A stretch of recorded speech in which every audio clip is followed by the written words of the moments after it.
very much for the opportunity to talk to people. I love sharing my story, and I love this guy. I mean, he does so much for the community and as well as all the people herein. So, thank you. That's very kind. Thank you very much. So, Denny, we've gotten to see and hear a little bit already. But you're 83. You look like you're about 27, I think. I wish.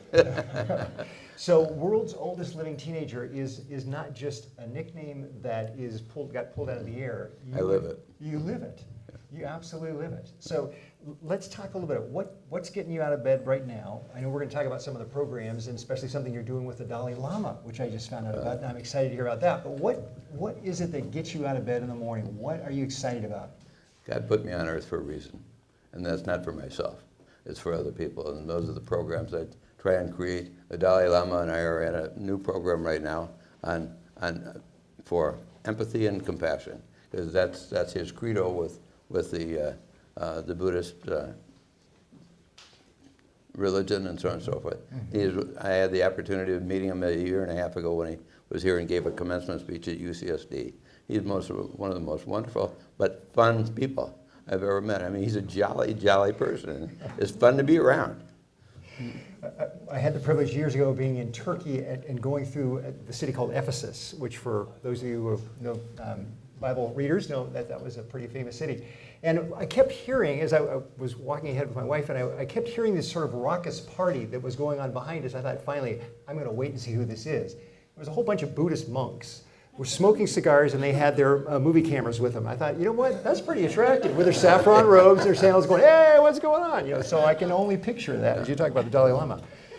Well, what is it then that, in terms of the program that you and the Dalai Lama are talking about, what will that look like? Who's it for, and what's the desired hope? His point is this: he believes, and I believe as well, we are born with compassion, not empathy, but compassion. And he wants to prove it out. So we have several of the major monks from his tribe, if you will, the Buddhist world, as well as a lot of medical people, including UC San Diego. And we're hiring a staff of very, very well-known brain attorneys, and we're going to prove it out. Well, we think we can get there within the next 5 years. And it's a big program. So. Will there be any combination of that with, say, Imaginetics and the research that's being done? Could very well be. Okay. Could very well be. Tell us about the program. My wife reminded me, we were back visiting in Sioux Falls, South Dakota. And by the way, there's no truth to the rumor that they're going to rename that Sanford Falls. But that may happen anyway. But anyway, Sioux Falls, South Dakota. Anybody here from South Dakota, by the way? I know we got some sort of, yeah, okay, Dave's back there. Great story that Dave. He's got a South Dakota. He was born and raised in Sioux Falls.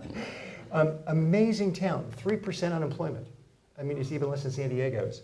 And you have one program after another that you have helped to launch or helped to get to the next level. The Sanford Health Program, yesterday we signed up another major organization who will become a part of Sanford Health.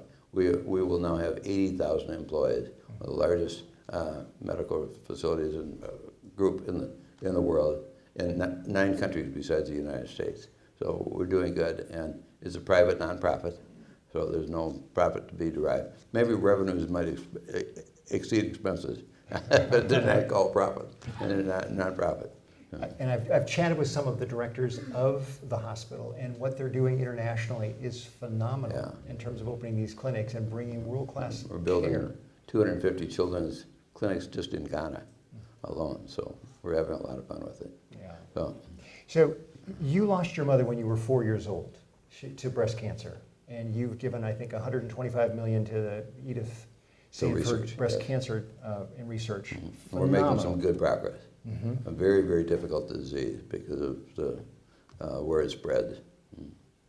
So what do we have to hope for there? We've had one step. We're making some major breakthroughs in breast cancer, and we can't announce them until they're ready and the FDA approves and so on and so forth. But the Food and Drug Administration is very, very excited about the progress that we're making, and because of my loss of my mother, it's particularly dear to my heart.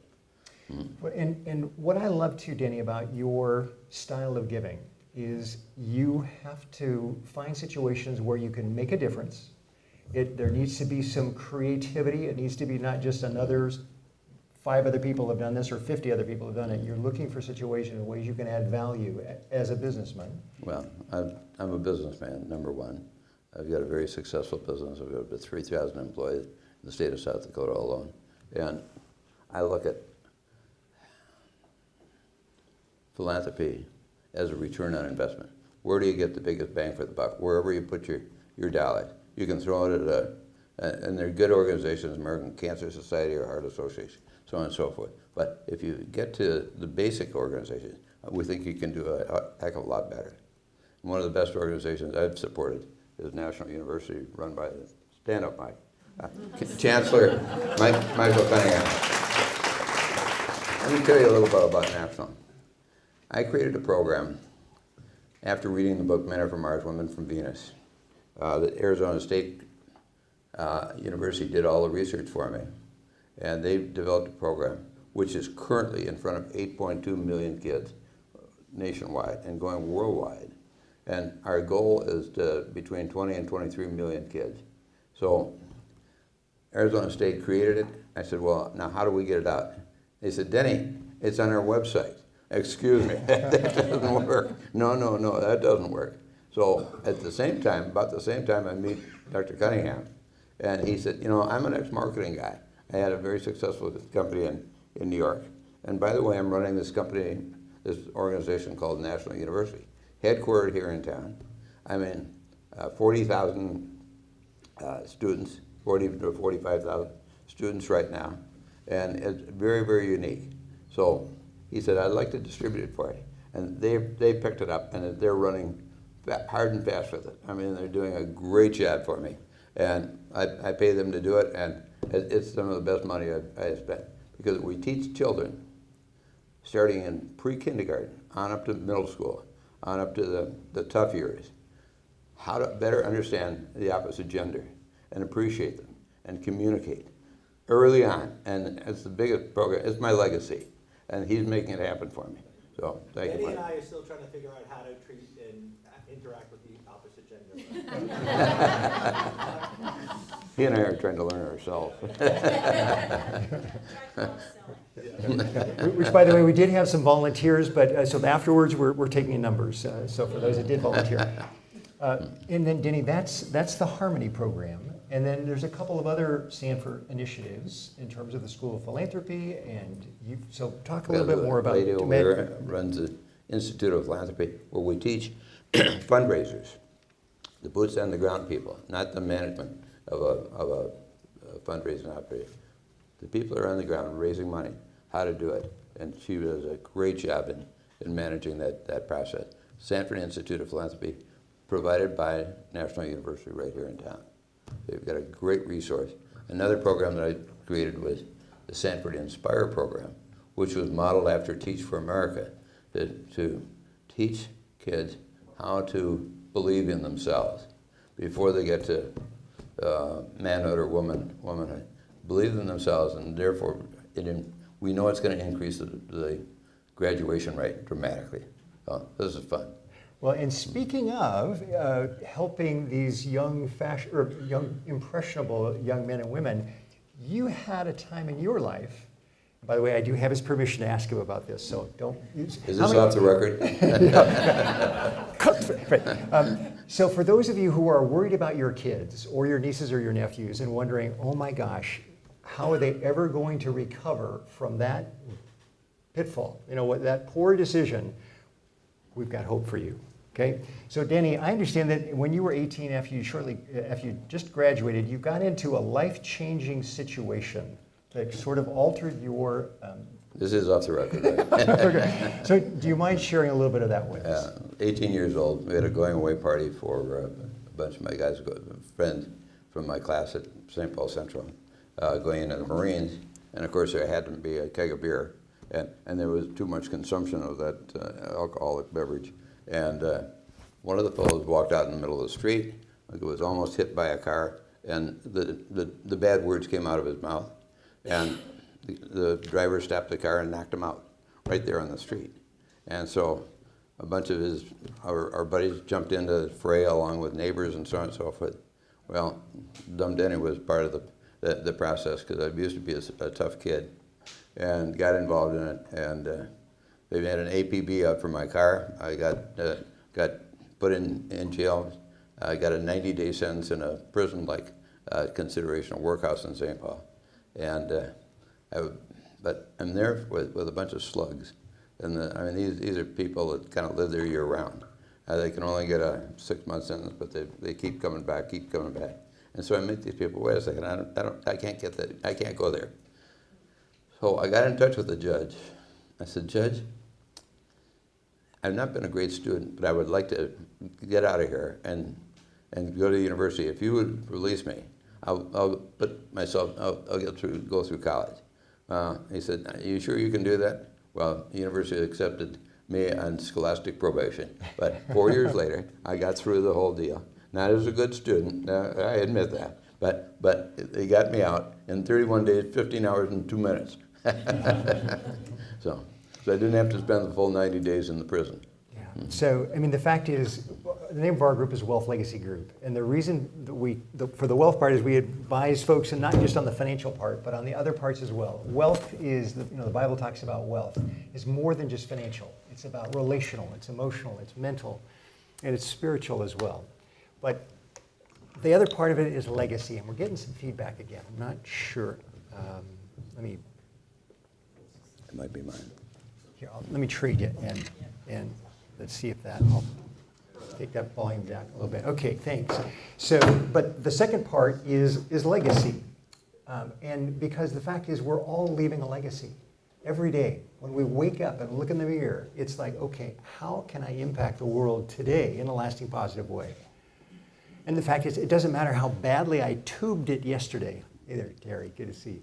It doesn't matter how bad I messed up yesterday, or if I got angry at the person on the freeway, or I kicked the dog, or whatever. We don't have a dog, but okay.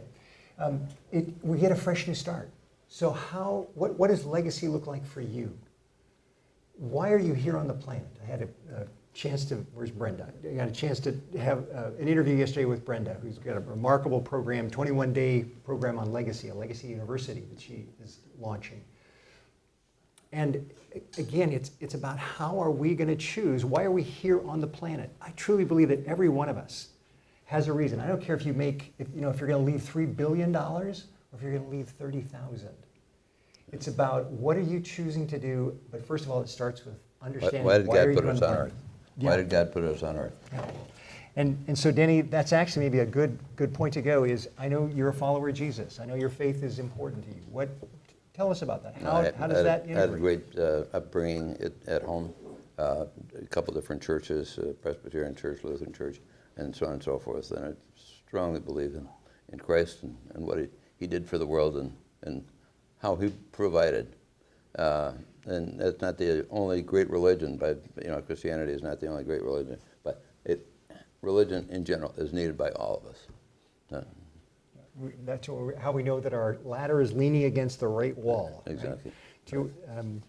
You're doing some work also with one of my other favorite organizations here in town, La Jolla Institute of Health and Immunology. Their slogan is "Imagine life without disease."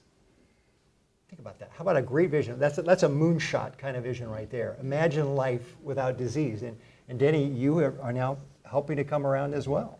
Well, I had the opportunity about 5 years ago to build a building down right next to Salk called the Sanford Consortium.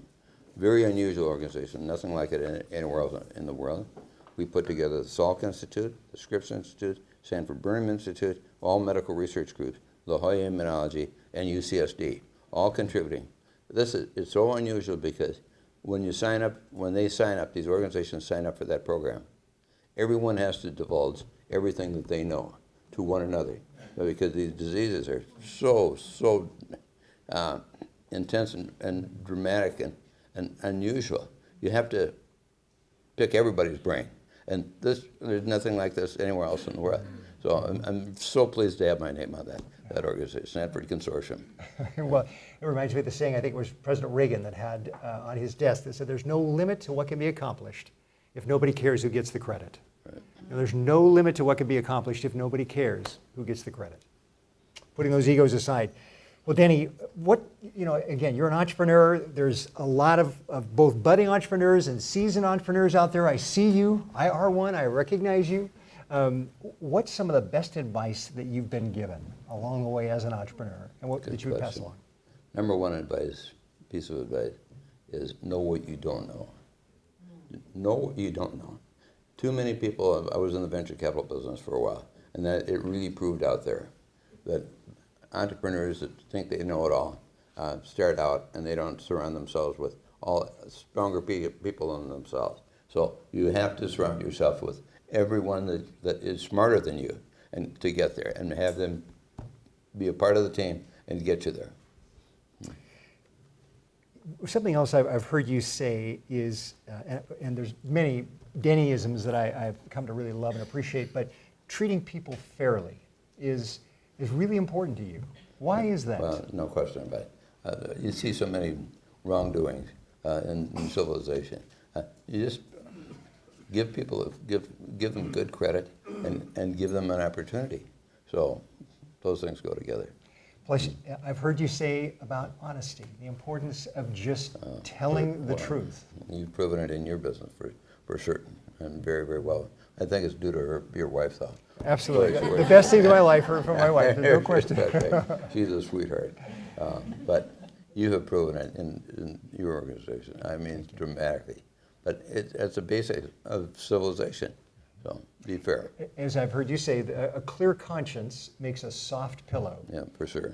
I love that. Yep.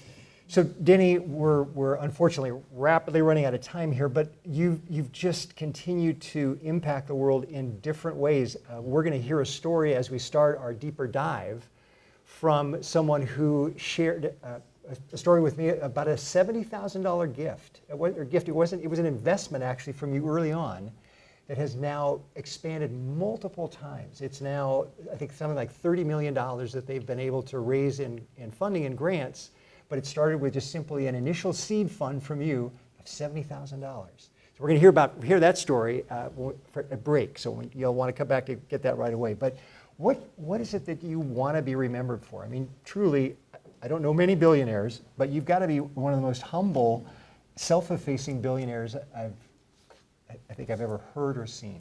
Well, obviously health, both physical health as well as emotional health. But my legacy is going to be this Harmony program that Dr. Cunningham is helping me put across. The Arizona State president agreed to put the program into a school, get all the research done, and so on and so forth. He said, I have to have a goal. Give me a goal, Denny. So I thought about it for a couple of weeks and met with him. I said, this is going to take a while, but I want this divorce rate and dislocation rate in this country reduced by 50% within 50 years. I mean, to me, there's nothing worse than this dislocation, male and female, that we have. So we can get something done about it, and he agreed to do that. So I said, I want 50% reduction in 50 years in the divorce and dislocation rate. So we're getting it done. Believe me, we're getting it done. And a big part of it is this Harmony program that Mike and his team are putting together for me. So 8.2 million kids today. Michael, how many millions are we shooting for? We call Denny the zeros man. He always adds zeros. So there's actually around 30 million pre-K through 6th graders in this country. And by 2023, we'll have taught 25 million. I got them up from 20 million. Yeah. Which, by the way, I had a wonderful interview with Dr. Cunningham. So if you're interested, and this is a fascinating guy, so I would encourage you to go to our website, I think, for Wealth Legacy Group, or also the Center for Wealth and Legacy.org, and you'll find a wonderful interview with Dr. Cunningham as well, and give you also a little bit more about this guy at the same time. So Denny, do you have any, what's still on your bucket list? I mean, please God, they're going to be around for quite a while, but what's still yet to be done for you? Social emotional, primarily. Okay. I mean, there's just so much lacking. We're developing a program at Arizona State University on bullying. There's not a good prevention program, so we're creating a program called Prevent. It was just all over AOL yesterday when they listed the 15 worst states in bullying, and it's horrible. because it's creating such a divorce rate, so on and so forth. And it's actually worse for girls and women, because boys bully physically. Girls are on social media doing it all the time. So that's a major, major project for me, to try and reduce the bullying issue. My own wife came here as a survivor of the killing fields and was experienced bullying just as an immigrant, as a refugee. And it's hard to imagine the kind of things that kids can do to each other, but it's lifelong. I mean, I admire the strength of my wife, but many sometimes even take their own life because of the bullying. Suicide rate is going sky high, because particularly with the young girls, some in the 3rd and 4th grade, because of bullying. It starts early, but we have to do something about it. And Arizona State, I have a lot of faith in them. But they'll develop a program which will be effective. We have to keep, all of you need to keep whatever children you can talk to about bullying, and there's no place for it in the world. Now, I noticed this is not scripted, but I noticed that with prevent, what a great name, and it's a single word. We've got inspire, great word, single word. We've got harmony, great word, single word. I'm sensing a theme here, Denny. Sort of, you're a one-word kind of guy. Pardon? You're a one-word kind of guy, it seems. Try to make it easy, make it simple. You're a great marketer. One word can describe it all. So, what else do you want to share with us this morning that I haven't asked you so far? We're all given a great opportunity to be here this morning. Thank you, RJ and Sweet Dear. But we hope you can all walk away having learned something from him, particularly, via me in part. So thank you so very much. Well, Denny Sanford, Denny Sanford, there's a whole lot more that goes, I guess we should say that there's behind the counter than is on display.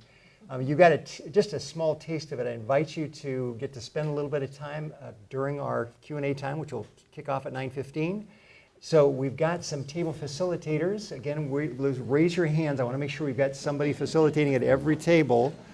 Okay, so so Denny, what would you like for folks to chat about at the table?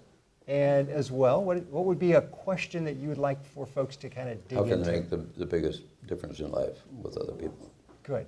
So maybe right now, what are you doing to make a difference in life? Or what is it that you would like to do? What's the vision? Again, everything has a season in life. There's some folks out there that are single. Maybe it's easier for you right now.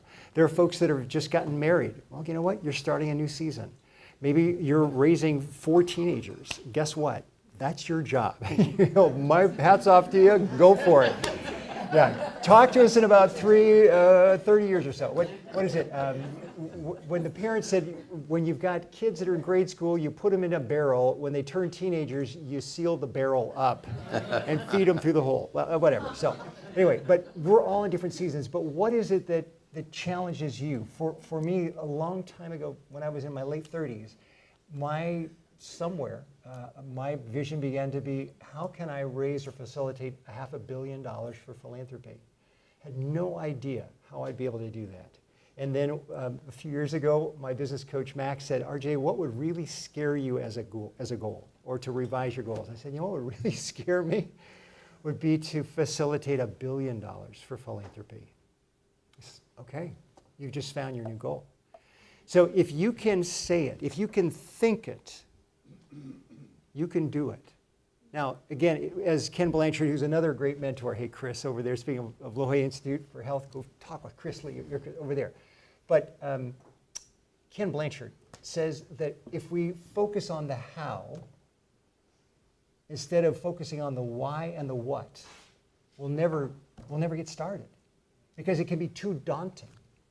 But if you get really clear on what your why and your what, clear on your why and your what, then the how will start to come about.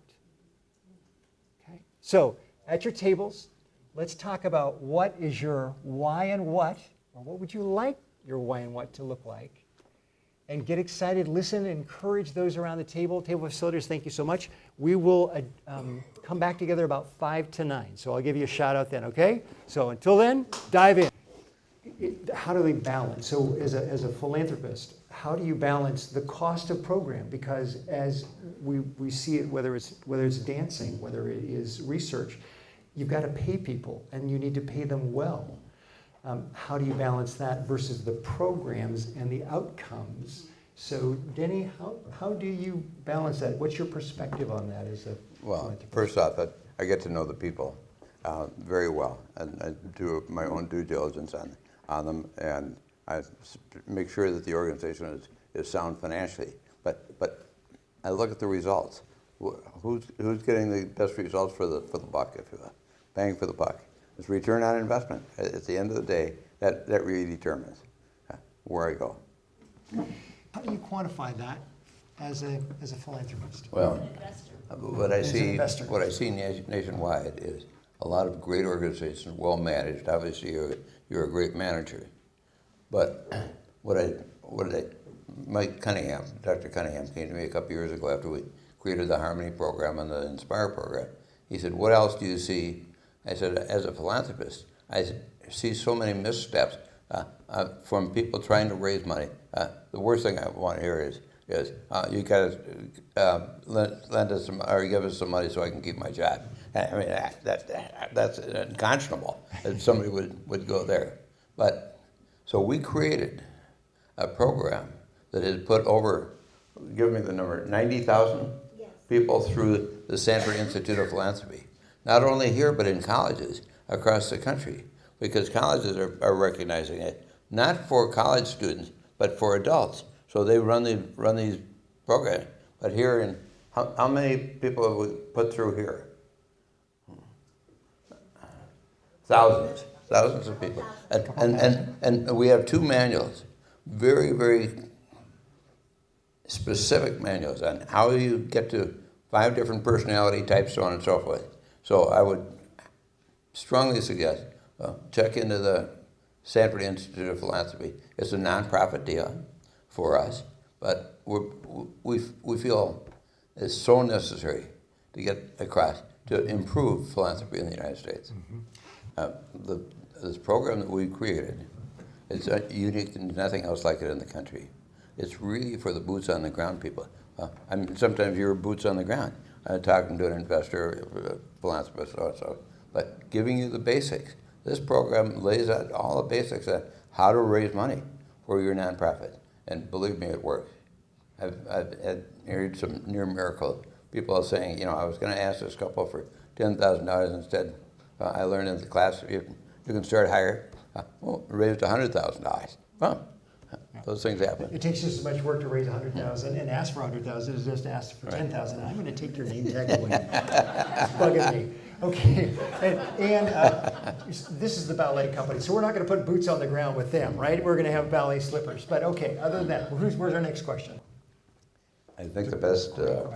I'm going to come back again to the 2 manuals that we had created for us that are that thick, but they're absolutely loaded with information that is so valuable to any nonprofit on how to approach this type of person, that type of person, but basic business principles that put it all together. So I'm not going to point out one specific because there are several hundreds.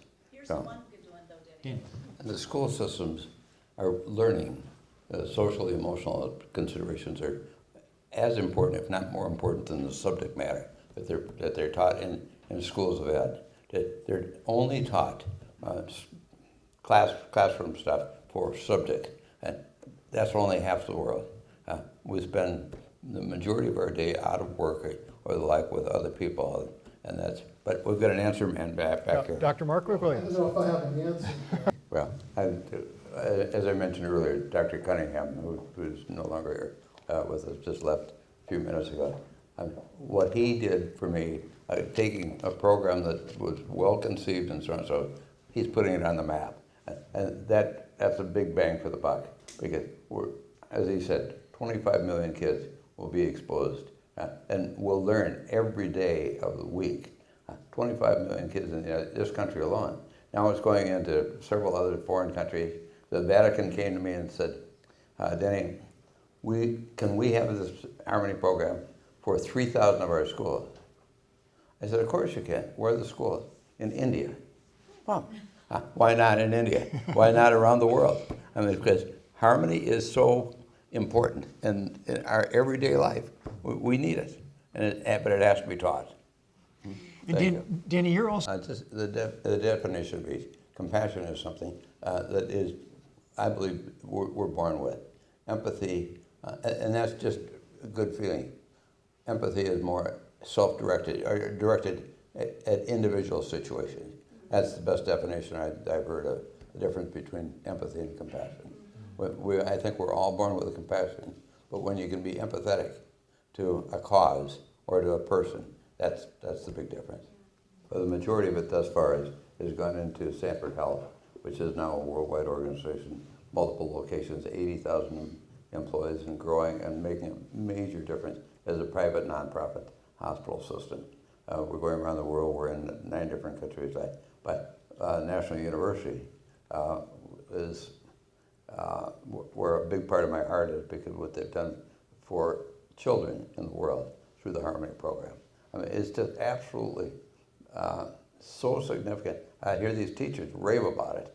And so best return on my investment would be between those two, and those are the two I fund with the greatest amount. But Sanford Burnham organization, of which he's a part back there, he gets a significant view of my philanthropy as well, because they're so effective in terms of what they do. So, quantify if you're talking about how much, it depends on the need. Is it a reasonable need that I can fulfill or help with? A lot of these deals I don't do exclusively by myself. I bring some friends in and help. They help me. Mm-hmm. Well, the basics are we have to first support ourselves and our families.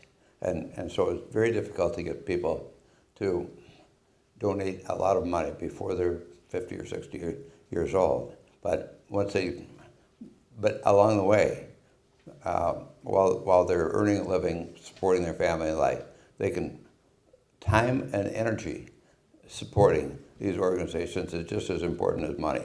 Because everybody needs more time and energy from all of us. So the more we can give time and love and so on and so forth to a cause, just that much better. And then when you get your own personal needs and family needs taken care of, that's when you can spend. I didn't become a philanthropist until I was 50 years old, and then started with a Children's Home Society deal that he knows a lot about for abused children, and that got my heart. So we have approximately 200 children that have been legally removed from their families because of sexual or physical or emotional abuse. So that got my attention when I was about 50. Mm-hmm. Citizenship. I mean, I have an organization, banking and primary credit card operation with about 3,000 employees, and we have to be the best citizen in town, and we're recognized in the state as one of the biggest givers. But it just comes with the territory, and the payoff for doing that is so big. I mean, we have customers coming, look, we like what you're doing for the community, and so I want to do business with you. So at the end of the day, a little bit self-serving, but so what? So would you please, though, help me this morning, one more time, say a big thank you to T. Denny Sanford. Thank you. But I'm going to echo that comment, or that very nice thing, by the gentleman that put this program together today, because we've all gotten something out of it. I've gotten quite a bit out of it myself. Let's hear it for RJ and his team. Hello.